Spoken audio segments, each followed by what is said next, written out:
하나님 말씀 마가복음 4장 1절부터 9절까지. 건강하신 분들 일어나셔서 하나님 말씀 읽겠습니다. 신약성경 한 57페이지 정도에 있습니다. 마가복음 4장 1절부터 9절입니다. 준비되셨을까요? 다 같이 시작.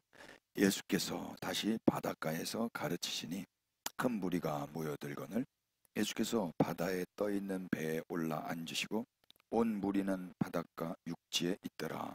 이에 예수께서 여러 가지를 비유로 가르치시니 그 가르치시는 중에 그들에게 이르시되 들으라. 씨를 뿌리는 자가 뿌리로 나가서 뿌릴새 더러는 길가에 떨어지매 새들이 와서 먹어버렸고 더러는 흙이 얕은 돌밭에 떨어지매 흙이 깊지 아니하므로 곧 싹이 나오나 해가 돋은 후에 타서 뿌리가 없으므로 말랐고 더러는 가시떨기에 떨어지매 가시가 자라 기운을 막음으로 결실하지 못하였고 더러는 좋은 땅에 떨어지매 자라 무성하여 결실하였으니 30배나 60배나 100배가 되었느니라 하시고 또 이르시되 들을 귀 있는 자는 들으라 하시니라. 아멘. 자리 앉겠습니다. 지난주에 여러분 많이 힘드셨죠? 3시간 반 될 줄 몰랐는데 또 제가 조금만 긴장을 놓치면 그렇게 돼요. 그래서 우리 오 집사님이 지난주 그러더라고요. 막 가네 이제. 될 대로 되라 뭐 이러면서 아니 왜 안 끝나지? 그래서 제가 다시 여러분들의 이런 피드백이 참 저에게는 소중합니다. 그래서 다시 정신을 차리고 또 잠깐 또 제가 나사가 풀리면 여러분도 좋아주시고 또 박 집사님이 오셨잖아요. 우리 시간의 주관자들이 오셨기 때문에 그래서 오늘 진짜 정말 이 설교는 한 편의 영화가 아니라 계속되는 드라마다. 그래서 저는 딱 한 편에 다 끝내려고 하는 그런 게 있는 것 같아요. 그래서 여러분 내일이 없다. 내일은 오지 않을 수도 있다라는 마음에 하나님 저에게 주셨던 걸 다 이렇게 쏟아내려고 하다 보니까 그랬는데요. 좀 아쉽습니다. 그래서 저도 원래 오늘 본문은 34절까지입니다. 우리 3부 예배는요. 그런데 9절까지만 할 예정입니다.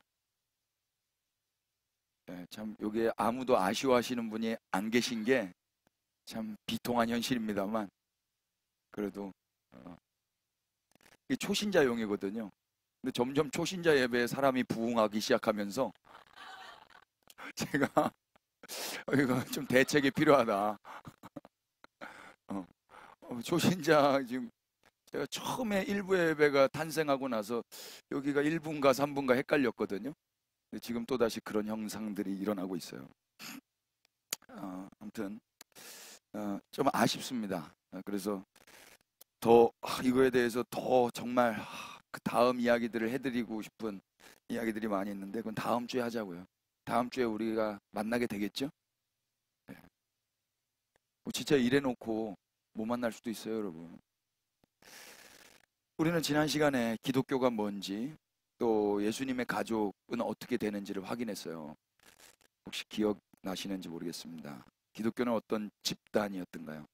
기독교는 기도해서 병 고치는 집단이 아니라고 말씀드렸습니다. 기독교는 예수님을 수단 삼아 자신의 병이나 고치고 자기 꿈이나 이루는 그런 집단이 아니에요. 기독교는 어떻게든 예수님을 괴롭혀서라도 자신의 목적을 달성하는 집단이 아닙니다. 기독교는 그런 예수님을 하나님의 아들로 선전하면서 예수님을 빛나게 만드는 집단이 아니에요. 그래서 기독교는 그런 방법으로 사람들을 모으는 집단이 아닙니다. 그렇게 무리를 많이 모아 평생 환자를 만드는 집단이 아니죠. 그러면 기독교는 뭐였죠? 기독교는 예수님이 당신의 죽음의 위협 앞에서도 당신이 부르신 제자들과 함께 하신 집단이셨어요. 그래서 기독교인은 예수님을 괴롭히는 다수의 무리와는 달리 예수님의 말씀에 반응해서 우리 주님이 쉬실 수 있는 작은 배 한 척을 대기시키는 소수의 집단이었습니다. 또 기독교는 자신에게 나타난 현상으로 하나님의 아들됨을 증거하는 집단이 아니라 성경에서 말씀하신 대로 하나님의 말씀대로 순종하신 예수님을 증거하는 집단이에요. 예수님에 대한 인식이 내 체험이 아니라 성경이란 말입니다. 그래서 비록 우리는 부족하지만 이스라엘의 하나님을 사랑하고 그분의 염원을 함께 이루어 가는데 부름받은 집단이지 내 소원을 이루어가기 위해서 부름받은 집단이 아닌 것입니다. 그래서 기독교는 예수님을 기적을 베푸는 능력자로 빛나게 만드는 집단이 아니라 이스라엘과 열방을 구원하시려는 그 하나님의 뜻에 순복하셔서 빛 대신 당신의 빛을 잃어버린 사건, 곧 십자가 사건으로 다시 예수님을 빛나게 높여드리는 집단이었어요. 십자가는 빛나는 이야기는 아닙니다. 저주이며 죽음의 이야기인데 그 이야기를 통해서 우리 예수님을 빛나게 해드리는 거란 말이에요. 빛나. 그래서 우리 아까 노래했죠. 영광 영광 죽임당하신 하나님의 어린 양. 죽임당한 하나님의 어린 양은 예쁘지 않습니다, 여러분. 난도질당한 피범벅된 재물입니다. 근데 우리가 왜 그 어린 양을 찬양하는 거예요? 그 어린 양만이 하나님의 신원을 풀으셨거든요. 하나님의 그 소원을 푸셨단 말입니다.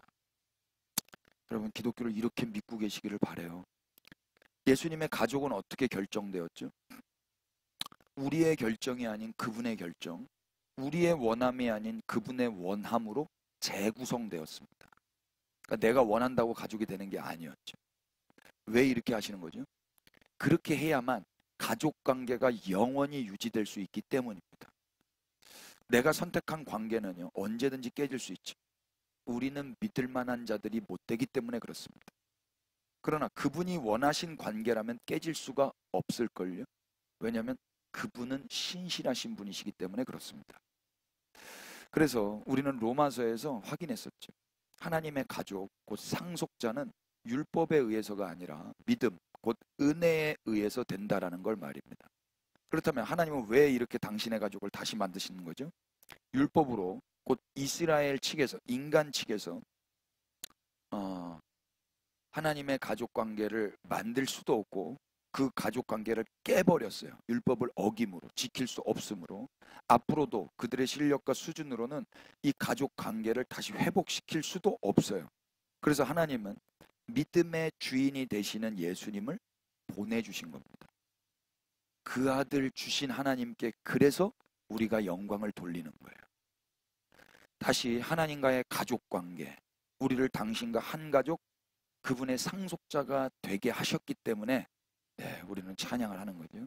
그래서 하나님의 가족, 그분의 상속자는 인간의 원함으로도 안 되고 인간의 열심으로도 안 되는 거예요. 이걸로 된다고 하는 자들이 종교 집단인 것입니다. 오직 하나님의 뜻 안에서 그분의 결정, 그분의 딜레마, 그분의 의지, 그분의 선택으로만 만들어지는 거예요. 이게 예수님 안에서 새롭게 재구성된 가족인 것입니다. 이제 이렇게 만들어진 가족은 다시는 실패할 수가 없는 거예요. 내가 만든 게 아니라 그분이 원하셔서 만들었기 때문에 그렇습니다. 한 번 가족은 그래서 영원한 가족인 것입니다. 그랬다고 망나니처럼 살면 되는 거예요? 아니죠. 그분에게서 엄청 잘 배울걸요? 그분에게서 엄청 하나부터 열까지 어떻게 살아야 되는지 잘 배울 거란 말입니다. 더 고상하고 더 우아하고 더 근사하고 더 멋있어져야 될 거 아니겠습니까? 그분의 가족이 됐는데 이게 기독교라고요. 하나님의 가족, 하나님이 만들어내신 이 가족, 이 가족은 이제 오직 하나님의 뜻 안에서 그분의 결정으로 만들어졌기 때문에 다시는 실패할 수 없어요. 이 관계를 만들어내시기 위해서 우리 주님께서 십자가에서 모진 순환당하시고 죽임당하신 겁니다. 이스라엘이 아무리 실패하고 그들이 아무리 배신해도 하나님의 원함으로 선택된 가족이라면 반드시 그것은 인간의 죄가 도저히 파괴시킬 수 없는 방법으로 구성된 가족이기 때문에 이 가족됨, 이 상속자됨은 반드시 지켜질 수 있는 가능성이 늘 열려 있는 것입니다.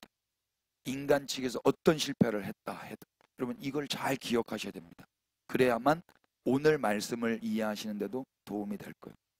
우리는 계시록에서 시온산에 서신 예수님을 보았죠. 그 환상 가운데 요한이 본 겁니다. 예수님은 십자가 지시기 전 산에 올라 12를 부르셨습니다. 그 12는 예수님이 원하셔서 부른 겁니다. 그 원하신 자들이 하나같이 배신자들입니다. 하나같이 배신자들, 십자가에 온 자들이 하나도 없습니다. 호언장담했던 베드로라고 해가지고 예수님 곁에 있었던가요? 하나같이 나쁜 놈들입니다. 하나같이. 우리라고 다릅니까? 그런데 요한이 본 환상은 무엇이었습니까? 시온산에 서신 어린 양이 14만 4천을 부르셨습니다. 그리고 일일이 자기의 이름을 이마에다 쓰셨습니다. 그들의 어떠함 때문에 제자되는 게 아니었던 것처럼 그들의 어떠함 때문에 하나님의 영원한 나라 백성 되는 것도 아니다라는 것을 우리는 성경을 통해서 확인하는 것입니다. 이게 얼마나 우리에게 안정감을 주는지 몰라요. 우리는 이때 존재하지도 않았고 이 성경이 그 수천 년 동안 돌아다니는 동안에 우리는 본 적도 없었던 사람이에요. 그런데 느닷없이 한 10년 전, 20년 전, 30년 전, 40년 전, 50년 전에 이 성경을 받아 읽고 그걸 나라고 하면 되겠어요? 그게 나라고 하면 되겠냐고요. 아니, 그렇게 우리의 안정감을 취하시면 안 되는 거예요. 그건 뺏어오는 거예요. 아니요. 하나님이 이스라엘 백성들 처음부터 제자를 그 12를 택하실 때도 그분의 원함으로 배신자도 선택하셨고, 그런데 그들이 다 배신한 환경 가운데서도 주님은 스스로 십자가에서 아버지의 뜻을 이루시고 우뚝 산에 오르신 거예요. 홀로 시온산에 오르셔서 12이 아닌 14만 4천을 다 원하신 자들을 불러내셨다고요. 우리는 그들을 보기를 원하는 거예요. 예.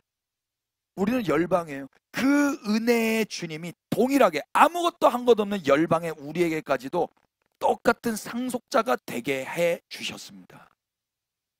예. 그 은혜 받은 자들, 이제 우리만 같이 부름받아가지고 내 이름에만 써주세요. 내 이름에는 666은 없어야 돼요. 이렇게만 하고 있으면 되겠냐고요. 내 이름, 내 666 이거에 두려워 떨어가지고 666 받으면 안 돼.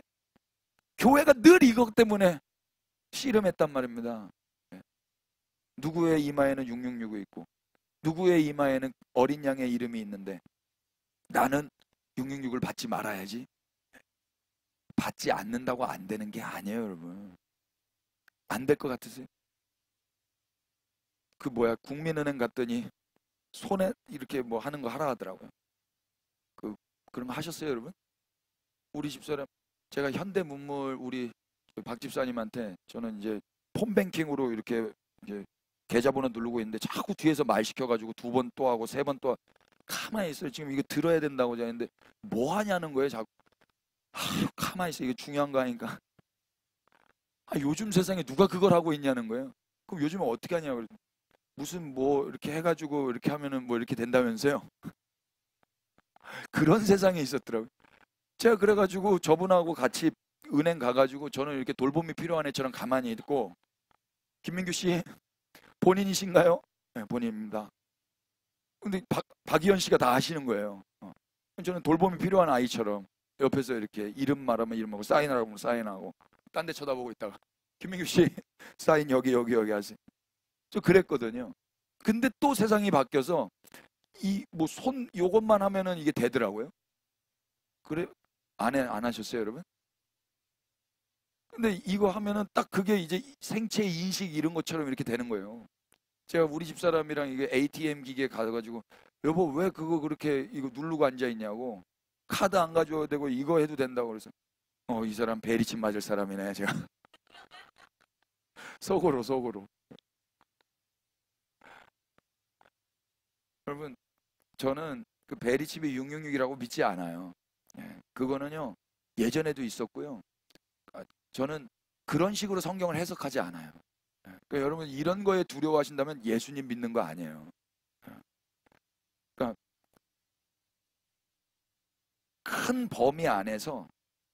범위 안에서 인류가 발전하고 좀 더 편해지고 편리함 가운데 하나님을 잃어가는 과정 속에서 큰 범주 안에서 그것이 어떤 하나님을 대체할 만한 뭐가 될 수는 있어요. 그럴 가능성은 있는데 이게 그거다라고 말하는 건 잘못된 거예요. 그것 말고도 넘쳐나요, 여러분.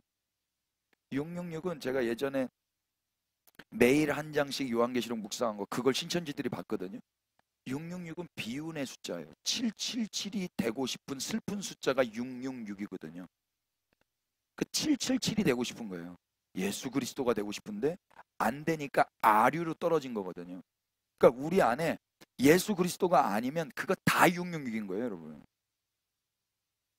다른 게 666이라고 여러분 생각해서 그거에게 전가시키지 마십시다. 이것만 안 하면 나는 괜찮은 사람인 것처럼 착각하지 말자 이야기예요. 다 속는 거예요. 나는 이거 안 받았으니까 안전하지. 웃기고 앉아있네. 그 마음 자체가 예수님을 믿지 않는 거거든요. 누가 그래요? 이거 받으면 안전하고 이거 안 받으면 이거 받으면 불안전하고 이거 안 받으면 안전하다고요? 예수 그리스도는 뭐가 되는 겁니까? 우리는 주님 안에서 안전합니다. 네. 주님 안에서 안정감을 누리지 못했기 때문에 이거 안 받으면 큰일 나는 거야? 이거 받아야 되는 거야? 이거 받으면 큰일 나는 거야? 이러고 설왕설래하고 있다고요. 자유하시길 바래요. 목회자들이 뭐라고 협박을 하든 여러분들은 주님 안에서 허허실실하고 잘 사시란 말입니다. 자, 이스라엘이 아무리 실패하고 배신해도 하나님의 원함으로 선택된 가족이라면 반드시 그것은 인간의 죄가 인간의 어떠함이 도저히 파괴시킬 수 없는 방법으로 구성이 되었기 때문에 하나님의 가족, 상속자 됨은 반드시 지켜질 수밖에 없는 것입니다. 예, 우리는 계시록에서 그 예수님을 봤어요. 예수님은 십자가 지시기 전이나 십자가 지신 후나 동일하게 당신이 원하시는 자를 부르셨어요. 다만 바뀐 게 있다면 12이 아니라 상상도 못할 만큼의 많은 수의 사람들이었죠. 지난주 우리는 그들을 보기 원한다고 노래했고 그래서 기도했어요. 주님이 기뻐하셨으리라 저는 믿습니다. 네. 머지않아 이 계시록의 장면을 이루실 주님을 기대하십시다. 네, 이게 우리의 갈망이며 기도 제목인 거예요. 오늘은 그 다음 이야기입니다. 그 유명한 씨 뿌리는 자의 비유입니다. 여러분 성경에는 어떻게 제목이 붙어 있습니까? 제 성경에는 씨 뿌리는 사람에 관하여 라고 써져 있어요. 그러나 많은 이들이 이 비유를 씨 뿌리는 자의 비유로 읽기보다는 밭의 비유로 이해하죠. 사진 하나 띄워주실래요? 주일학교에서도 이런 그림을 그려놨더라고요. 아주 친절하게. 길가에 떨어진 씨앗은 새가 와서 먹어버렸고 돌밭에 떨어진 씨앗은 햇볕에 타지고 뿌리가 없어 말라버렸고 가지밭에 떨어진 씨앗은 가시나무가 자라 기운을 막아 자라지 못했고 좋은 땅에 떨어진 씨앗은 30배, 60배, 100배의 열매를 거두었다. 그래서 결론이 뭐였죠? 우리도 좋은 밭이 되자. 여러분 이스라엘 저는 안 가봤지만 또 이것도 유튜브로 공부했는데요. 이스라엘 땅은 우리나라처럼 이렇게 비옥한 땅이 아니죠. 금요일날 장로님께 또 들었는데 불과 저는 한 50년 전, 60년 전만 해도 우리나라 땅이 좋은 땅이 없었다 하시더라고요. 제가 태어나기 전에. 그래서 한 마지기 300평 안에 쌀이 2가만이 나왔대요. 300평에 2가만이. 제가 물어봤어요. 제가 짐작하고 있는 답이 있었어요. 이 설교를 다 준비해 놨거든요. 장로님 왜 그랬죠? 그러니까 땅이 비옥하지 않기 때문에. 땅이 비옥하고 비료를 막 죽을 수 있고 그래서 땅이 좋은 땅 되게 할 수 있는 능력이 있고 부가 있고 풍요가 있었다면 그 넓은 땅에서 2가만이밖에 안 나왔겠습니까? 우리나라가 그랬단 말입니다. 이스라엘은 어떨까요? 더 척박합니다. 그래서 그냥 뿌리는 거예요. 씨를. 우리나라처럼 뭐 이렇게 개간하고 이런 게 아니라 뿌리는 거란 말입니다. 뿌리는데 뿌리니까 길가에도 떨어지고 돌밭에도 떨어지고 가시밭에도 떨어지는 거예요. 대체로 사람들은 이 밭을 인간의 마음 상태로 인식하죠. 반면에 씨는 같은데 밭에 따라서 그 결과가 다르다는 말씀 때문에 동일한 복음을 전하지만 듣는 자에 따라 각각 다른 열매를 맺어서 나의 심령밭에 바위덩이가 있는 건 아닌지, 가시나무가 있는 건 아닌지, 잡초가 많은 건 아닌지 곰곰이 생각하면서 이걸 다 뽑아내자. 좋은 밭이 되기 위해서는 뽑아내는 회개의 작업이 있어야 된다. 그런 노력이 있어야 된다라고 달려들었어요. 진단은 옳았지만 처방은 잘못됐다라고 저는 생각을 합니다. 이 말씀은 그런 인간의 행위를 부추기는 말씀이 아니라고 저는 믿어요. 왜냐하면 상식적으로 밭은 스스로 기경할 수 없기 때문에 그렇습니다. 어느 흙이, 어느 밭이 스스로 자기를 기경해서 좋은 밭 되게 할 수 있습니까? 우리 마음만 봐도 그렇지 않습니까? 그럼 우리 마음이 마음 먹은 대로 잘 되던가요? 벌써 2023년도 끝자락에 왔는데 연초에 계획하시고 작정하신 거 이루신 거 있으십니까? 올 한 해 마음 먹은 거 실행해서 결실한 게 몇 개나 있는가 한번 돌아보자고. 하나만 있어서도 여러분 칭찬받으실 겁니다. 책 읽기, 다이어트하기, 음식 조절하기, 수면 시간 조절하기, 핸드폰 절제하기, 글쓰기, 뭐 이런 고상한 습관 만들기, 이런 거 지금 잘 지켜주고 계세요? 우리는 잘 못 지켜요. 그리고 그런 거 잘 지키는 사람 친구하지 말라 그랬어요. 독하다고. 술 끊고 담배 끊고 그런 사람 친구하지 말라 하더라고요. 독한 놈이라고. 밭은 스스로 기경할 수 없어요. 밭을 스스로 기경하라는 충고는요, 종교인들이 하는 충고예요. 모든 종교는요 다 그런 충고인 거예요. 쇼펜하우어에 대한 책이 요즘에 많이 또 서점가에서 유행을 타고 있던데 저도 읽어봤거든요. 좋은 이야기 많습니다. 다 좋은 충고입니다. 복음은 뭐죠? 굿 어드바이스가 아니라 굿 뉴스입니다. 좋은 충고가 아니라 좋은 소식이다 이야기예요. 그래서 이 말씀 가운데 복음이 뭡니까? 복음은 스스로 기경해라. 이건 굿 어드바이스죠. 복음은 뭐예요? 스스로 기경할 수 없는 마음밭을 하나님께서 새롭게 하셨다라는 소식인 거예요. 우리는 그래서 마가 복음을 마가 충고로 읽어서는 안 될 것입니다. 많은 사람들이 마태, 마가, 누가 복음을 마태 충고, 누가 충고, 마가 충고, 요한 충고로 읽는단 말이에요. 그 충고에 반응도 안 할 거면서. 그럼 먼저 우리는 어떻게 복음으로 이 성경을 봐야 될까요? 제가 3부 예배 때 하려고 했던 것들은 다음 주로 좀 넘겨두고요. 오늘은 이 4장이 먼저 어떻게 시작되고 그래서 이 이야기가 어떤 맥락 가운데 이어지는지를 먼저 볼 겁니다. 그리고 이 말씀 가운데서 눈에 들어오는 반복되는 구절들이 있어요. 그 구절을 통해서 하나님 말씀을 선포하려고 합니다. 이것만 해도 시간이 그렇게 적지 않을 것 같아요. 4장 1절 한번 주목해 보실까요? 우리말 성경은 어떻게 시작하죠? 예수께서 다시 바닷가에서 가르치시니로 시작하죠. 헬라어 원어 성경은요, 카이, 팔린, 헤르카토, 디다스케인 이렇게 되어 있어요. 카이는 접속사입니다. 그리고 팔리는 다시라는 뜻이에요. 그리고 헤르카토는 시작했다라는 뜻이에요. 뭘? 가르치시기를. 중요한 말이에요. 직역해서 그리고 다시 시작하셨다. 가르치시기를. 엄청난 메시지입니다. 왜냐하면요, 지금 그 전까지 예수님은 어떤 수모를 당하셨죠? 가족들로부터도 귀신 들린 자 취급을 받으셨어요. 그리고 당시의 권세자들, 권력자들로부터도 귀신 들린 자, 사탄 취급 당하셨어요. 예수님은 그런 모욕과 그런 오해와 그런 상처 가운데 계셨다고요. 그런데 다시 가르치시기를 시작하시는 거예요. 우리 예수님. 은혜가 되지 않습니까? 예수님은 목자 없는 양 같은 자들을 다시 가르치시기로 결정하셨어요. 그래서 어떤 일이 일어납니까? 4장 1절 예수께서 다시 바닷가에서 가르치시니 큰 무리가 모여들거늘. 사람들이 모여서 예수님이 가신 게 아니라 예수님이 다시 가르치시기로 시작하셨기 때문에 사람들이 몰려든 거예요. 먼저는 주님이 결정하셨습니다. 뭘? 나 귀신 취급 받아도 가르쳐야 되겠어. 나 우리 가족이 이해하지 못해도 가르쳐야 되겠어. 나 사람들이 나를 위협하고 잡아먹으려고 달려들어도 가르쳐야 되겠어. 그분의 결정이 먼저였다고요. 그러니까 사람들이 몰려든 거란 말입니다. 그분이 결정 안 하셨다면 사람들이 어떻게 몰려듭니까? 그분이 가르치지 않으셨다면 사람들이 어떻게 배울 수 있습니까?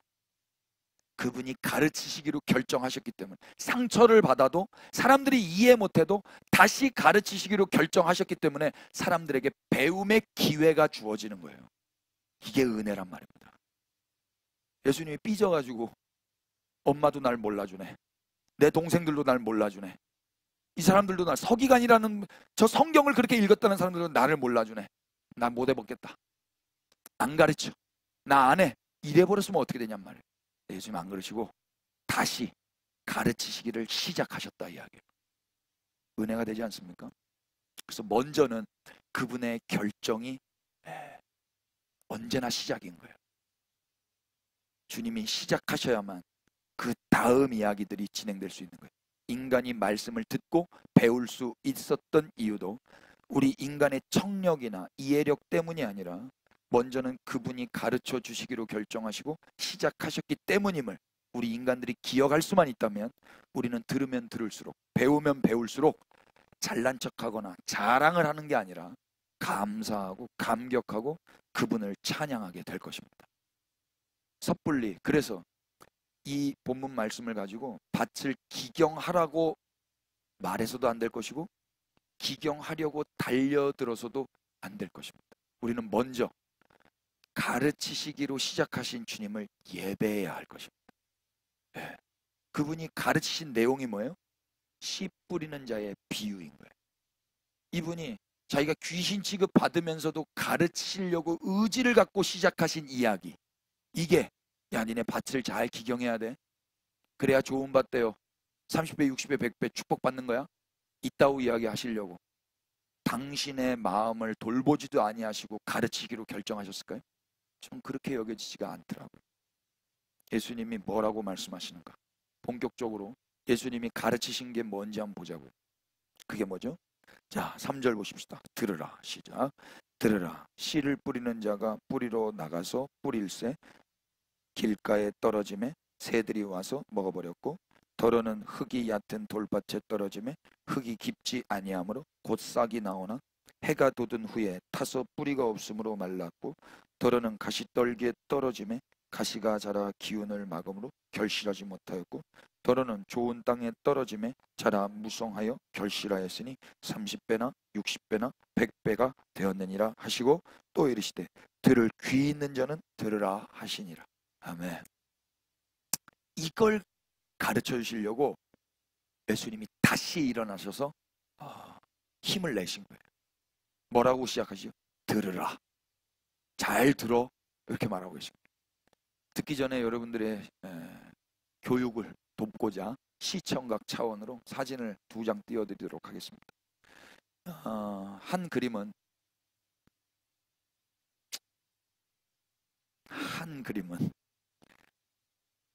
다음 그림은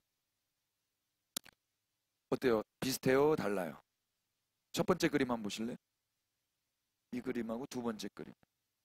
이거 한 사람이 그렸을까요? 두 사람이 그렸을까요? 대답을 안 하시는 음흉한 여러분 축복합니다. 두 사람이 그렸더라고요. 첫 번째 그림은 밀레, 장 프랑소와 밀레의 작품입니다.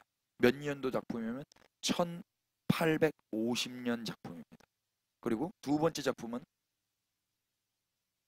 빈센트 반 고흐의 1890년도 작품입니다. 고흐가 베낀 것 같아요. 모르겠어요. 밀레는 1850년에 그렸고 고흐는 1890년에 그렸다면 제가 이걸 가지고 묵상하다 또 시간이 많이 오래 갔는데 좀 아시는 분 좀 가르쳐 주세요. 어떻게 됐는지. 한 사람 네덜란드 사람이고 한 사람 또 프랑스 사람인데 밀레가 반 고흐가 또 프랑스 가가지고 또 많이 이렇게 배웠다고 하는데 아무튼 제가 이 그림을 보여드린 이유는 뭐 고흐가 베꼈다 이런 얘기 하려고 한 게 아니라 첫 사진 한번 보여주실래요? 이 그림이 더 오래 전에 그려졌던 그림이에요. 1850년도니까. 이 작품의 이름이 씨 뿌리는 자예요. 씨 뿌리는 자. 근데 씨 뿌리는 자가 여러분 보시기에 어떠신지 그림을 보면은요, 참 해석과 어떤 상상력과 그런 관점들이 이렇게 되게 깊어지잖아요. 그래서 그림 보는 게 참 제가 이제 좋던데, 이 그림도 가만히 이렇게 보고 있으면 씨 뿌리는 자가 참 햄스트링이 참 좋다. 대퇴사두근 이두근이 그게 뭐냐고요? 오늘 메시지의 핵심이에요. 야, 이 삼각근과 상완근과 전완근이 참 좋다. 그리고 이 목 보세요. 거의 타이슨이에요. 그리고 이 코 보세요. 입술 보세요. 이 종아리 보세요. 씨 뿌리는 자가 연약해 보여요? 강력해 보여요? 역동 이 손 보세요. 이 씨 뿌리는 자, 제가 일부 때도 좀 말을 좀 잘해야 되는데, 이 씨 뿌리는 자 이 역동성과 힘이 느껴지지 않는가 싶어요. 이 땅에, 이 척박한 땅에 나는 씨를 뿌리겠다 이야기예요. 씨를 뿌리겠다. 그리고 가고 있잖아요. 이 다리가 가고 있단 말입니다. 와, 오늘 메시지의 하이라이트. 밭의 비유가 아니라 씨 뿌리는 자에 대한 이야기다 이야기. 씨 뿌리는 자의 의지, 씨 뿌리는 자의 어떤 그 마음의 태도, 어떤 원함, 어떤 소원, 그런 걸 가지고 씨를 뿌릴 거 아닙니까? 제가 이 그림을 보여드린 이유는 밭의 이야기가 아니라 씨 뿌리는 자의 이야기라는 것에 주목하기 위함이에요. 이 그림을 잘 기억해 두시면서 지금 예수님은 이 씨 뿌리는 자의 이야기를 들으라 라고 이야기를 하는 거예요. 씨 뿌리는 자에 대한 이야기를 들으라는 거예요.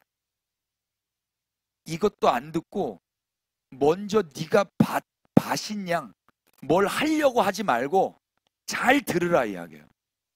오늘 교회들도 그래야 될 거라고 저는 생각되어졌어요. 우리는 주님이 행하신 일은 안 듣고 내가 뭘 해야 되는지 덜렁거리면서 시작하게 되어 버렸어요. 그러니까 몸이 그냥 자동으로 성경을 읽으면 내가 덜렁덜렁 그냥 해버리고 마는 거예요. 먼저 들어야 되는 거예요. 씨 뿌리는 자의 이야기를. 우리가 읽었는데 3절부터 9절까지 여러분 반복해서 나오는 단어가 혹시 눈에 포착이 되셨습니까? 저 같은 경우는요, 한 단어가 눈에 이렇게 툭 튀어서 보여졌어요. 그게 떨어짐에 4절에 떨어짐에, 5절에 떨어짐에, 6절에 떨어짐에, 8절에 떨어짐에, 다 떨어져요. 이 떨어짐에라고 번역한 헬라 말이요, 핍토예요. 핍토. 뜻이 뭐냐면요, 중요한데요, 높은 곳에서 낮은 곳으로 내려가다. 그리고 심판에 떨어지다, 넘어지다, 이런 뜻이에요. 무너지다, 이런. 성이 무너졌다, 이것도 핍토고요. 그 유명한 로마서 11장 11절, 이스라엘이 넘어지기까지, 그 넘어지다도 이 핍토예요. 심판받다도 핍토예요. 바벨론 성이 무너졌도다, 그 핍토예요. 심판받은 거. 그런데 여기에 씨 뿌리는 자가 씨를 움켜잡아서 뿌려서 떨어지는 거예요. 심판받는 거예요. 내려가는 거예요. 무너지는 거예요. 추락하는 거예요. 이 이야기를 들으라는 거예요. 이 이야기를. 여기서 등장하는 씨가 그렇게 떨어졌고, 씨 뿌리는 자는 그렇게 씨를 뿌려서 떨어뜨렸죠. 그 결과 어떻게 됐죠? 떨어진 씨는 길에도 떨어져서 새들에게 먹혀버렸고, 돌밭에도 떨어져서 뿌리를 내지 못해 이내 타 죽어버렸고, 가시떨개에도 떨어져 가시에 찔려 꽃도 한번 피워보지 못하고 죽어버려야 했었어요. 이 이야기를 들으라는 거예요. 제발. 그럼에도 불구하고 이 씨는 그저 씨 뿌리는 자의 손에 움켜져서 던져졌고 뿌려졌고 떨어졌어요. 본인의 의지와 상관없이 그저 씨 뿌리는 자의 손에 움켜짐과 잡아채서 던져짐에 의해서 씨는 떨어질 뿐이란 말입니다. 아까 저 허벅지, 저 어깨, 저 스윙에 의해서 던져지는 거예요. 이 씨를 뿌리는 자의 마음과 그렇게 뿌려져 떨어져 죽어야 했던 씨에 대해서 우리가 조금만 더 묵상할 수 있다면 섣불리 우리가 더 좋은 밭이 되겠다고 30배, 60배, 100배의 소원을 가지고 달려들지는 않았을 것 같아요. 그렇게 말하는 자나, 그렇게 말하는 자의 말에 아멘하며 반응한 자나 참 슬픈 현실입니다. 우리는 좀 더 진지하고 좀 더 점잖해질 필요가 있지 않을까 싶어요. 그러기 위해서 우리는 이 이야기를 예수님이 왜 하고 계시는지를 생각해 볼 필요가 있습니다. 예수님은 지금 조금 전까지만 해도 새로운 가족에 대해서 말씀하셨죠. 당신이 귀신 취급 받으면서 누가 내 가족이냐, 누가 내 어미이며 내 친족이냐라고 말씀하시면서 이 가족은 하나님의 딜레마, 그분의 뜻, 그분의 결정대로 만들어진다라고 말씀하셨어요. 하나님이 만드시는 가족인 거예요. 하나님이. 마치 예수님이 원하셔서 조금 전 당신의 제자들도 다 배신자들이었지만 제자로 부르신 것처럼, 또 지금 여기 예수님이 원하셔서 다시 가르치기로 결정하셔서 무리들이 예수님의 배움을 받고 있는 것처럼 하나님의 나라 역시 하나님이 원하셔서 하나님이 직접 뿌리신 그 씨, 곧 말씀으로 말미암아 결국에는 하나님 나라는 완성되게 될 것이다 라는 것이 씨 뿌리는 자의 비유가 하고 싶은 이야기인 것입니다.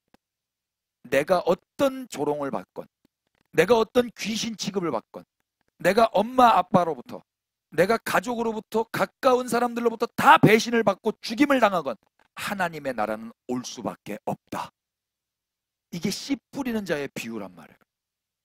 그가 그렇게 붙잡고 나를 뿌려서 결국에는 이 황폐한 땅을 바꾸어 내겠다.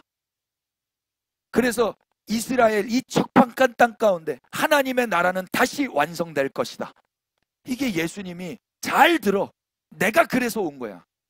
내가 그래서 귀신 취급받아도, 내가 그래서 사람들이 날 이해하지 못하도 다시 가르치기로 결정한 거야 하고 일어나셔서 사람들이 있는 곳으로 가시는 거예요. 그럼 우리가 어떻게 지금 이 자리까지 왔죠? 하나님의 나라 백성이 우리가 어떻게 됐습니까? 우리의 노력? 우리의 열심으로 됐습니까? 인간의 노력으로 된 게 아니라 하나님이 말씀을 움켜잡아 흩어 뿌리셔서 그 말씀이 우리에게까지 떨어져 버렸어요. 그 말씀의 씨앗 되시는 예수 그리스도가 우리에게까지 떨어졌어요. 근데 이게 하나님이 원하신 일이었어요. 그래서 그 힘, 그 장단지의 힘을 가지고 뿌리신 거란 말입니다. 거기에 예수님은 뿌려 떨어지신 거예요. 어디에까지? 우리에게까지. 이 쓰레기 더미 위에까지. 그걸 고린도 후서 5장에서는 이렇게 이야기합니다. 한번 찾아보십시오. 고린도 후서 5장 21절.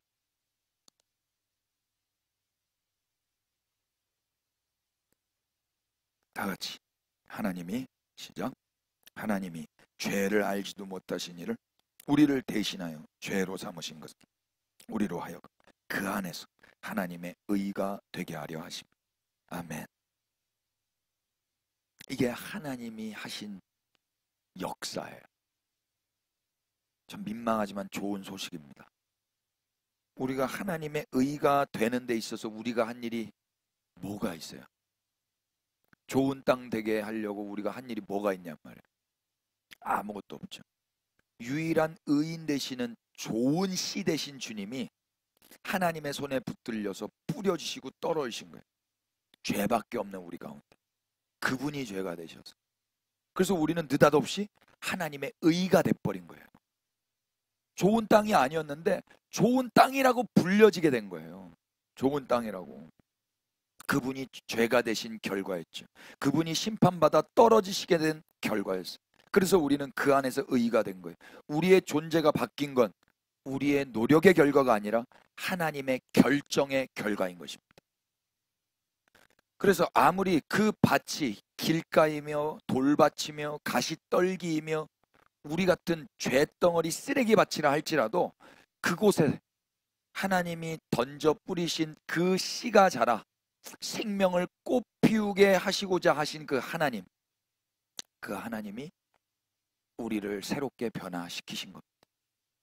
그래서 예수님은 계속해서 이 말씀을 가르치시기로 결정하시고 지금 전하고 계신 거예요. 사람들이 듣든지 아니 듣든지, 가족들이 자기를 귀신 취급하든지 뭐 미친 사람 취급하든지 그것과 상관없이 예수님은 다시 가르치기로 결정하시고 당신이 하나님의 씨앗이 되셔서 뿌려지신다라는 이야기를 지금 가르치시고 계신 거예요. 책을 한 권 소개하죠.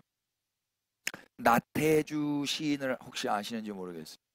넌 오래 봐야 예쁘다, 들꽃이라는 유명한 시를 쓰셨는데 이분 산문집에 제목이 아주 의미가 있어요. 오늘도 네가 있어 마음속 꽃밭이다. 여러분, 이런 구절은 몇 번 읽어야 독해가 돼요. 오늘도 네가 있어 마음속 꽃밭이다. 이 마음속이 막 헝클어진 쓰레기더미, 복잡한 어지러움 상황 가운데 있어도 네가 있어서 꽃밭이 되는 거예요. 네 생각만 하면 꽃밭이 되는 거예요.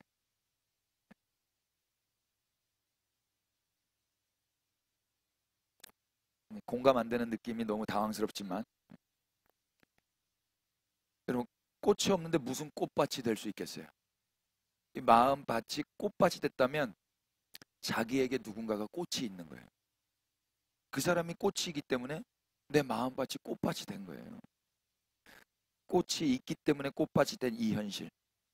좋은 열매가 없는데 어떻게 좋은 땅이 있을 수 있겠습니까? 좋은 씨가 떨어져선 안 되는 땅에 떨어져서 그 땅이 비로소 좋은 땅이 되는 거예요. 그 꽃이 거기에 피었기 때문에 그 땅이 꽃밭이라고 불려지게 된 거예요. 땅 입장에서는 아무런 할 말이 없어요. 땅이 무슨 할 말이 있어요? 떨어져 준 그 씨에게 그저 감사할 따름이죠. 여러분, 좋은 동네는 뭘 보고 좋은 동네라고 이야기하죠? 좋은 동네는요, 좋은 사람들이 사는 동네가 좋은 동네인 거예요. 여러분, 죄송하지만 중국 사람들이 사는 동네가 좋은 동네라고 말하던가요? 현재 우리 대한민국 안에서 대림동, 죄송합니다, 대림동 주민들 탑3 안에 들어갑니다. 우범지역. 거긴 왜 그렇죠? 한국 사람들이 아니라 범죄율이 많은 그 조선족이나 중국 사람들이 많이 살기 때문에 거기는 좋은 동네라고 말하지 않는 거예요.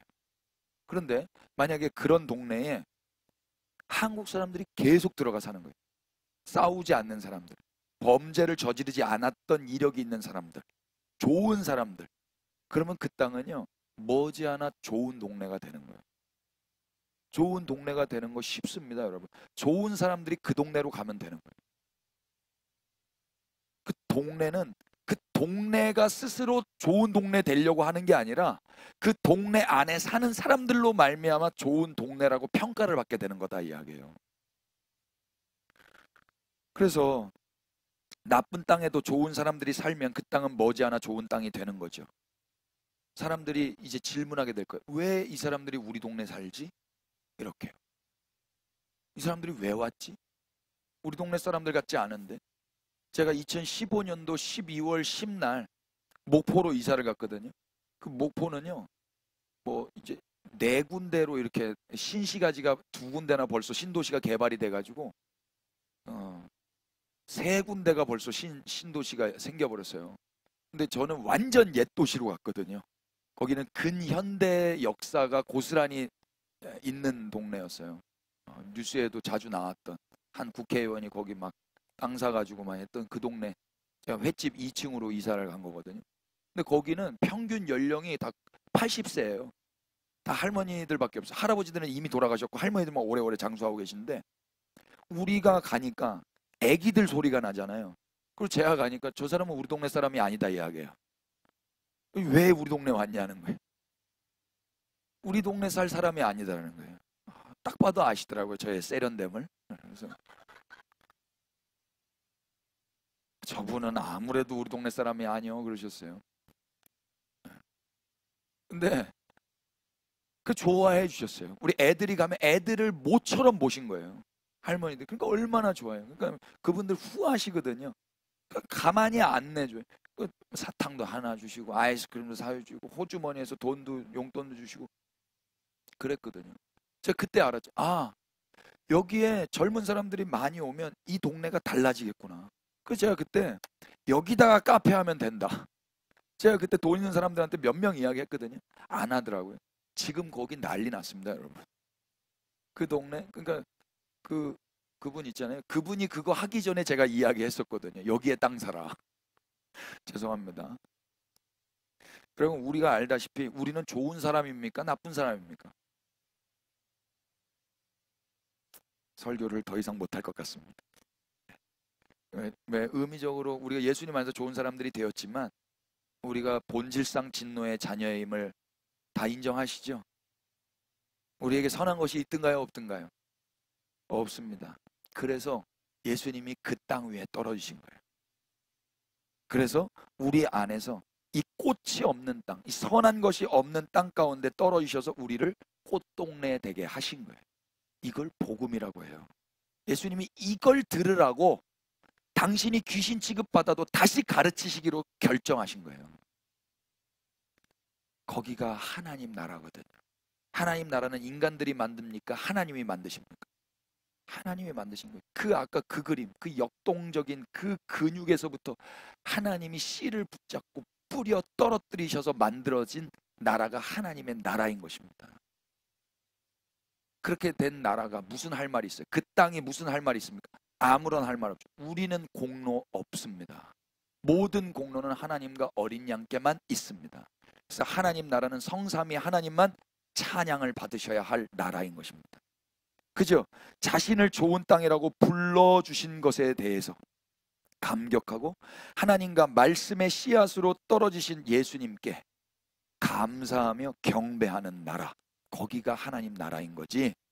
내가 천국에서 무슨 모자 쓰고 무슨 맨션 살고 거기가 하나님 나라 아니다 이야기예요.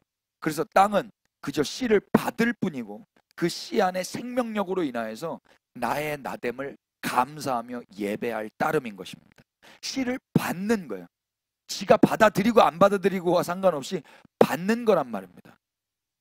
그래서 똑같이 나도 돌이었고 가시였고 나도 길바닥이었는데 거기에 씨가 떨어져서 그 땅이 좋은 땅이 돼버린 거예요. 시를 한 편 더 소개할까요?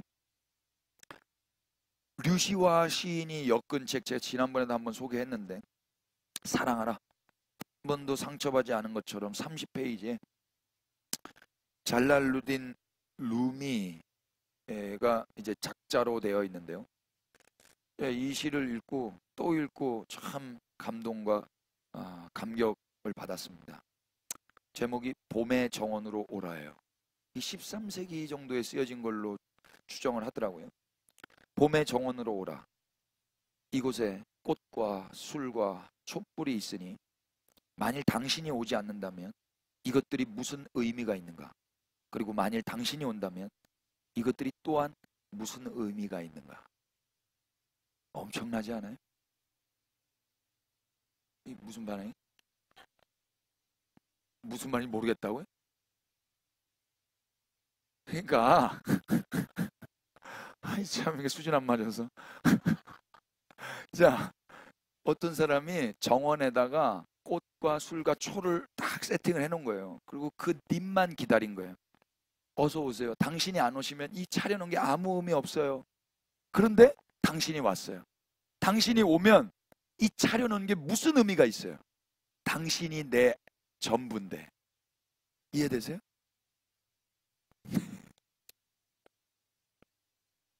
영어로 제가 너무 좋아서 영어로도 제가 써봤어요. If you do not come. 누가 좀 읽어줬으면 좋겠네. 발음 좋아하신 분이.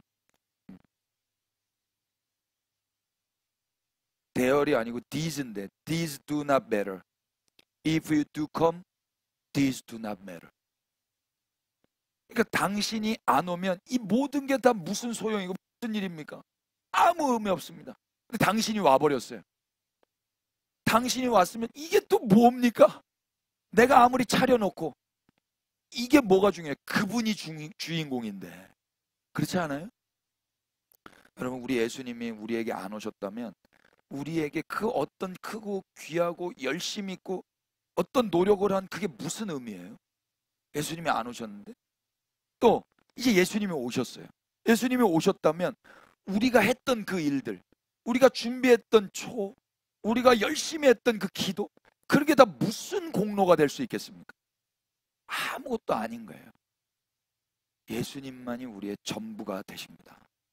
예. 그분이 이 쓰레기 바다에 떨어지셔서 꽃밭 되게 하셨어요. 그러면 주님만 주인공 되시고 주님만 전부가 되어야 되지 않겠습니까? 교회는 그래서 주님에게 미쳐 있어야 되는 거예요. 지저스 홀릭이 되어 있어야 되는데 자기가 뭘 하겠다라는 거예요. 그 밭을 기경해서 주님을 위해서 하는 거예요? 내 30배, 60배, 100배를 위해서 그런 거 아닙니까? 우리는 그저 황폐한 땅이잖아요. 이 땅에 주님이 안 오시면 우리는 그냥 황폐한 땅이에요. 그러나 이제 그분이 우리에게 오셔서 우리를 꽃밭 되게 하셨다면 우리의 꽃밭됨도 아무것도 아닌 거예요. 우리에게는 그저 주님이면 충분한 것입니다. 아멘. 와, 난 1부 예배 때는 이렇게 딱 했는데 1부 예배에서 아멘이 터져 나왔어요. 3부 예배는 아직도 정신을, 이게 비교하면 안 되는데. 여러분, 저는요 이런 말씀 볼 때 하나님 왜 다른 땅에는 꽃이 피지 않죠? 왜 나한테만 꽃이 폈죠? 이렇게 질문했었더랬어요. 하나님 왜 북한은 왜 그렇죠? 하나님 중국은 왜 그렇죠? 아프리카는 왜 그렇죠? 저 사람은 왜 그렇죠? 왜 안 변하고 나는 이렇게 은혜를 받았죠? 이렇게 질문을 했거든요. 근데 그 질문함과 동시에 그냥 답을 그냥 알아버렸어요. 아들아, 그래서 내가 너한테 먼저 은혜를 준 거란다. 그래서 내 씨가 네 안에 들어간 거란다. 그럼 저도 씨인가요? 너도 씨지. 그럼 네, 이렇게 됐어요.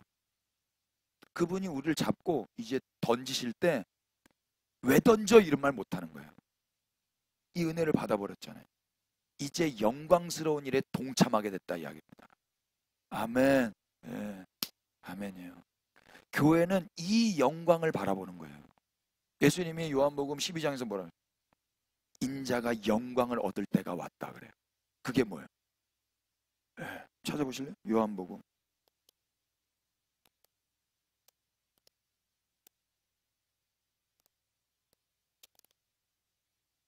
12장 23절. 예수께서 대답하여 이르시되 인자가 영광을 얻을 때가 왔도다. 뭐가 영광인 거예요? 24절 시작. 내가 진실로 진실로 너에게 이르노니 한 알의 밀이 땅에 떨어져 죽지 아니하면 한 알 그대로 있고 죽으면 많은 열매를 맺느니라. 아멘. 이걸 영광이라고 그래요. 이게 그리스도 교회의 영광이란 말입니다. 이 영광스러운 죽음을 우리 주님이 하시기 위해서 이 땅에 오셨고 그 영광의 삶을 지금 몸으로 받고 계신 거예요. 저거 귀신 들렸어. 저거 사탄이야. 아무도 이해 못해요. 가족도 이해 못하고. 뭐 제자들이라고 이해합니까? 아무도 이해 못해요. 그런데 이 영광스러운 삶을 위해서 다시 일어나셔서 하나님의 마음을 가르치시기로 시작하시는 거예요. 아무도 이해 못해요. 그래서 상처받지 않는 거예요. 이게 영광이니까. 우리에게 이제 이 영광의 삶으로 초대하고 계시는 거예요. 좋으십니까? 좀만 더 보세요. 그래서 우리는 왜 다른 땅에 꽃이 피지 않느냐고 거창하게 질문하기 전에 왜 나 같은 쓰레기 위에도 꽃이 피었는지 먼저 주님께 질문해야 될 것입니다. 그러면 그냥 답을 알아버려요. 그리고 이제는 예수님께서 어떤 땅에 뿌려져 떨어뜨려 달라는 소원을 하며 예수님처럼 우리도 저 땅에도 뿌려주십시오. 그 땅에도 뿌려주십시오. 그런 소원과 갈망을 하며 예수님을 모신 작은 배 한 척 대기하고 있어야 할 것입니다. 이스라엘 땅이 좋은 땅인가요? 이스라엘 땅 좋은 땅 아닙니다. 이스라엘 사람 좋은 사람인가요? 좋은 사람 하나도 없습니다. 다윗 좋지 않습니다. 열방은 다릅니까? 열방 땅은 좋은 땅인가요? 열방에 좋은 사람이 있던가요? 하나도 없어요. 의인은 없나니 하나도 없어요. 그래서 그 황폐한 땅 가운데 유일하게 좋으신 분, 하나님이 떨어지시는 거예요. 그것이 하나님 나라를 회복할 수 있는 유일한 길이었기 때문에 그렇습니다. 그럼 사실 이 이야기는요, 이미 하나님께서 약속하신 거예요. 약속이 먼저예요. 약속을 먼저 하시고 예언해 놓으시고 그걸 예수님이 이루시고자 이 땅에 오신 거란 말입니다. 확인해 볼까요?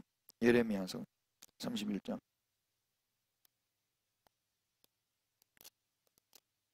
신천지는 이 말씀을 지들 맘대로 해석을 하던데 27절 여호와의 말씀이니라. 보라, 내가 사람의 씨와 짐승의 씨를 이스라엘 집과 유다 집에 어떤 날? 뿌릴 날이 이르리니. 28절 다 같이 시작. 깨어서 그들을 뿌리 뽑으면 무너뜨리며 전복하며 멸망시키며 괴롭게 하던 것과 같이 내가 깨어서 그들을 세우며 심으리라. 여호와의 말씀이니라. 아멘. 신천지는 이 말씀을 어떻게 해석하는 줄 아세요? 사람의 씨와 짐승의 씨가 있다. 신천지는 사람의 씨고 지금 현대 다른 일반 기독교는 짐승의 씨다라는 거예요. 우리는 짐승이다 이야기입니다. 그런 말 아닙니다. 이 말은 소망의 메시지예요. 이스라엘은 지금 씨가 말라져 버렸습니다. 다 포로로 끌려가 버렸습니다. 이 땅은 황폐해져 버렸습니다. 그런데 하나님이 다시 리모델링을 하시겠다 이야기예요. 그분이 직접 당신이 씨를 뿌리겠다는 거예요. 씨가 없는 땅 가운데, 씨가 말려져 버린 포로된 그런 노예들 땅에 당신이 직접 사람도 심고 짐승도 심고 꽃도 심고 다시 가꾸어 가시겠다 이야기예요. 전에 무너뜨렸던 것처럼, 그것도 바벨론이 무너뜨린 게 아니라 하나님이 무너뜨린 거예요. 그런데 다시 회복시키시는 것도 하나님이 직접 회복시키겠다라는 약속인 것입니다. 또 확인해 볼까요? 에스겔서 37장 36장 26절부터 또 새 영을 너희 속에 두고 새 마음을 너희에게 주되 너희 육신에서 어떤 마음? 굳은 마음을 제거하고 부드러운 마음을 줄 것입니다. 이게 지금 기경하고 계시는 모습이에요. 땅을 기경하는 것. 우리가 딱딱해진 돌짝밭인데 스스로 어떻게 기경을 해요?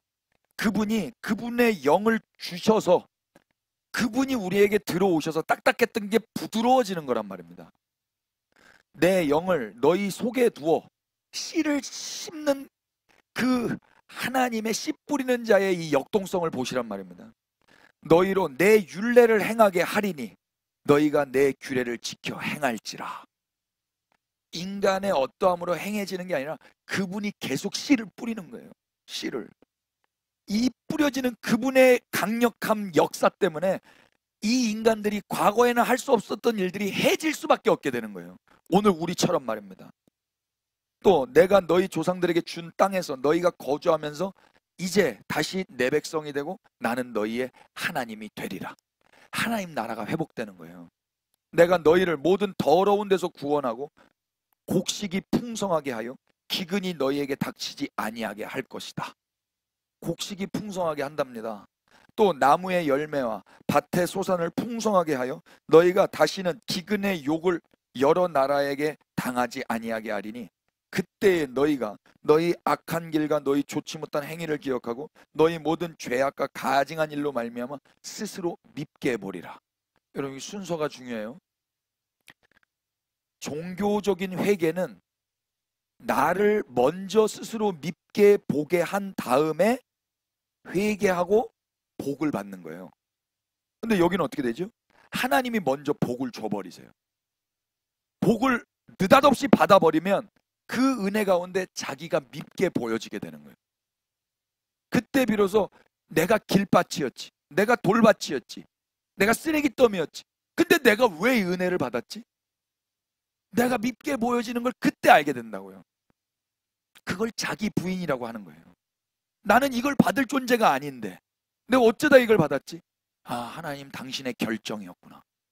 하나님의 끝이 없는 약속이, 그 언약이 내 안에서 이루어진 것이구나. 하나님 뭐라고 그래요? 32절 주 여호와의 말씀이나 내가 이렇게 행함은 너희를 위함이 아닌 줄 너희가 알리라. 이 말이 뭐예요? 아, 내가 뭘 해서 이게 된 게 아니구나. 나 때문에 이렇게 된 게 아니야. 나의 어떠함 때문에 이렇게 된 게 아니구나. 그럼 뭐 때문에 된 거야? 하나님 당신의 이름을 위해서 이렇게 하시는 거예요. 시건치 아니하시는 신실하시는 하나님의 하나님됨을 위해서 하나님이 이스라엘 그 황폐한 땅을 회복시키는 거란 말입니다. 그래서 이스라엘 족속아 너희 행위로 말미암아 부끄러워하고 한탄할지어다. 이제 비로소 진정한 회개가 시작되는 거예요. 33절 주 여호와께서 이같이 말씀하셨느니라. 내가 너희를 모든 죄악에서 정결하게 하는 날에 성읍들에 사람이 거주하게 하며 황폐한 것이 건축되게 할 것인즉. 34절부터 읽어볼까요? 시작. 전에는 지나가는 자의 눈에 황폐하게 보이던 그 황폐한 땅이 장차 경작이 될지라. 사람이 이르기를 이 땅이 황폐하다니 이제는 에덴 동산같이 되었고 황량하고 적막하고 무너진 성읍들을 성벽과 주민이 있다 하리니 너희 사방에 남은 이방 사람이 나 여호와가 무너진 곳을 건축하며 황폐한 자리에 심은 줄을 알리라. 나 여호와가 말하였으니 이루리라. 아멘. 이방인들이 뭐라고 이야기한다고요? 야, 이건 하나님이 심은 거야.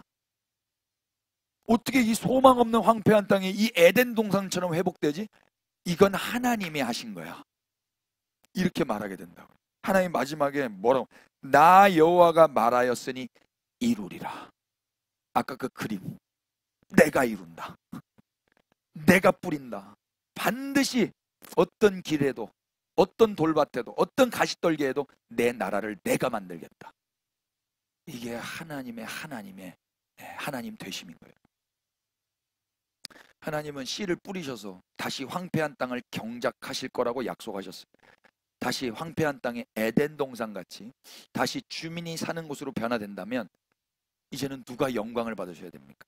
그 땅이 영광을 받아야 됩니까? 하나님이 영광 받으셔야 됩니까? 하나님이신 거예요. 그래서 우리는 지금도 이스라엘 땅에 예수님의 말씀이 떨어지기를 소원하며 기도하는 거예요. 이스라엘 영광 받으라고? 아니면 하나님 영광 받으시라고? 예. 이게 시오니즘자들과 다른 점이란 말입니다. 우리 역시도 현재 말씀으로 인하여 변화가 되었다면 누가 우리 가운데서 영광을 받으셔야 됩니까? 하나님이 영광 받으셔야죠. 하나님. 변화된 우리는 아무 공로 없어요. 사람들이 와, 저 사람 변화된 것 봐. 야, 저 사람 꽃밭 됐네. 어떻게 저렇게 변화됐어? 우리를 주목할 때 우리는 뭐라 그래? 우리는 공로 없습니다. 하나님에 의해서 예수 그리스도 말씀이 우리 가운데 떨어졌습니다. 우리는 그때 주님을 전도하는 거예요. 황폐한 우리에게까지 떨어주신 말씀 되신 예수님과 그 예수님을 떨어뜨리신 하나님께만 모든 영광을 돌려야 되는 게 교회의 본분이다 이야기입니다. 하나님 나라는 그렇게 성삼위 하나님만 높임을 받으셔야 해요. 여러분 이번 한 주도 그렇게 약속대로 이루셨고 우리에게 떨어지신 성삼위 하나님께 감사하며 살아가실 수 있기를 축복합니다. 우리를 꽃밭되게 하신 하나님의 마음을 알아서 우리가 있는 곳이 또 꽃밭되기를 사모해야 되지 않겠습니까? 하나님이 왜 우리를 이 땅에 던져 놓으셨겠습니까? 눈 떠보니까 대한민국 사람이에요. 눈 떠보니까 여기까지 왔어요. 그럼 이유가 있지 않겠습니까? 우리 가정, 우리 회사, 우리 동네, 우리 나라, 우리를 이 땅에 떨어지도록 뿌려놓으신 이유가 자명하지 않겠냐 이 말이에요. 근데 대체로 예배당 안에 모인 사람들은 뭘 기도하죠? 왜 내 인생은 길밭입니까? 왜 내 인생은 돌밭입니까? 왜 내 인생 아직도 가시가 이렇게 많습니까? 이걸 좀 없게 해주세요를 기도하는 게 우리의 모습이라면 들어야 돼요. 더 알아야 되고 원망과 불평을 하기 전에 그곳에서 말씀의 씨를 꽃 피우신 우리 예수님의 삶이 이제는 우리 안에서 나타나야 되지 않겠습니까? 저는 또 말씀을 준비하면서 하나님이 왜 나를 개척교회 목사로 부르셨는지 또 알겠어요. 정말 감사해요. 제가 만약에 지금 개척교회 목사로 아니면 저 어떡하죠? 이 행복을 누리지도 못하고 어떡하죠? 제가 방송에 나가도 상관없겠나? 우리 모교회가요, 이제 담임 목사님이 또 바뀌어요. 우리 모교회. 제 모교회예요. 제가 자주 이야기했던, 제가 거기서 울고 웃고 했던 그 예배당, 그 기도실. 제 청년 때 담임 목사님이 바뀌었거든요. 20년이 또 지난 거예요. 그리고 이제 또 담임 목사님이 바뀐다는 거예요. 제가 궁금하지 않겠어요? 근데 누가 이렇게 되셨대요. 그래서 우리 성결교 다니니까 이름만 되면 알잖아요. 우리 주소록이 있으니까. 제가 안 찾아봤겠어요?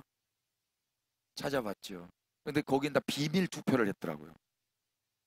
그거 설교 다 해보고 사람들이 다 했는데 누가 왔는지도 모르고 이름도 안 가르쳐주고 교회도 안 가르쳐주고 그냥 설교만 하고 가신 거예요.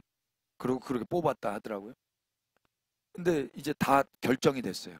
이제 바뀌어요. 근데 이제 이름을 제가 알아서 서치를 해보니까요. 참 제가 많이 괴로웠어요. 왜냐면 그분의 얼굴에 기쁨이 없어요. 제가 판단해서 죄송합니다만. 그런데 거기 우리 공고 난 걸 보니까 얼마 전에 부목사님을 모신다고 이렇게 되어 있고 뭐 이렇게 뭐 하더라고요. 그런데 그랬던 분이 또 이런 얘기 해도 되나? 이미 거기 가서 다 인터뷰한 거 아닙니까? 이 교회 뭐 당연히 그렇게 해야 되는 건데 성도님들한테 갈 때까지도 아무 말 안 하고 해야 되는 게 맞기는 맞는데 여기서도 이렇게 행복함이 없는데 다시 거기서 한다고 해서 어떻게 행복한 목회가 될까?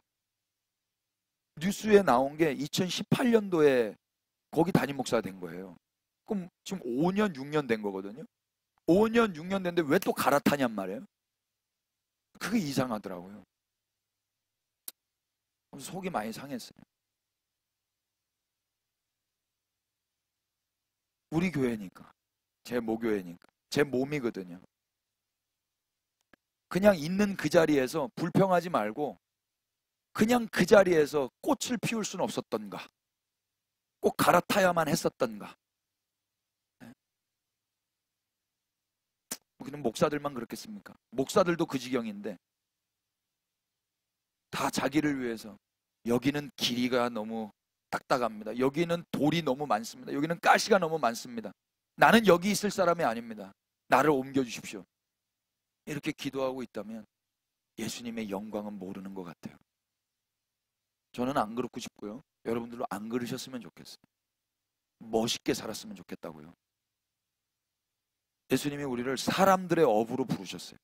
사람을 낚는 어부가 아니라 사람들의 어부예요. 이제 그래서 예수님이 우리를 길가로 보내시는 거예요. 돌짝으로 던져 넣으시는 거예요. 가시 덩굴 안으로 던져 넣으시는 거예요. 왜요? 이제 거기에서 떨어져 썩고 그 땅에서 꽃을 피우라고 말입니다. 나쁜 땅입니다가 아니라 그래서 너를 던졌잖아. 그래서 좋은 땅 되게 하라고 던졌잖아. 근데 왜 자꾸 땅 탓만 하고 있는 거야? 너는 좋은 땅 됐잖아. 좋은 씨 됐잖아. 그래서 그 땅에 던진 거 아니야. 거기서 자기를 부인하고 자기 십자가를 지고 귀신이라고 네가 욕을 먹어도 부모로부터 가족으로부터 다 인정받지 못해도 거기서 내가 던진 그 땅에서 찬송하고 노래하고 살아야지. 어딜 기어 나오려고 그래. 종교인은 자신의 환경을 탓하고 바꿔달라고 신에게 기도할지 몰라도 그리스도의 제자는요, 자신의 환경을 바꿔달라고 기도할 수 없어요. 환경을 뛰어넘어 지금도 살아 역사하고 계시는 그분과 교제하고 있다면 영광스러운 자기를 부인하고 자기 십자가를 진 그 예수 그리스도의 삶을 우직하게 걸어가야 할 것입니다. 저는 우리 그리스도의 몸된 교회가 또 제가 일평생 그렇게 예수님을 따라갔으면 좋겠습니다. 기도하십시다. 오 예수님, 하늘 위에 주와 같으신 분이 없으십니다. 그러나 그런 주님이 이 세상 가운데 떨어지셨습니다. 그러나 그 주님의 떨어지심으로 황폐한 이 땅에도 꽃이 피기 시작했습니다. 오늘도 주님이 계시니 우리 마음도 꽃밭입니다. 오늘도 우리가 살고 있는 이 땅 안에서 주님의 역할을 감당하는 교회 되게 하여 주시옵소서. 주님이 오시지 않았다면 우리는 아무것도 아닙니다. 그러나 이제 주님이 오셨으니 우리는 아무것도 아니어도 좋습니다. 주님만이 우리의 전부이십니다. 이제 바라옵기는 속히 오셔서 당신의 나라를 완성하시옵소서. 이것이 우리의 갈망입니다. 오늘도 우리 안에 살아계신 예수 그리스도의 이름 받들어 기도 올렸습니다. 아멘.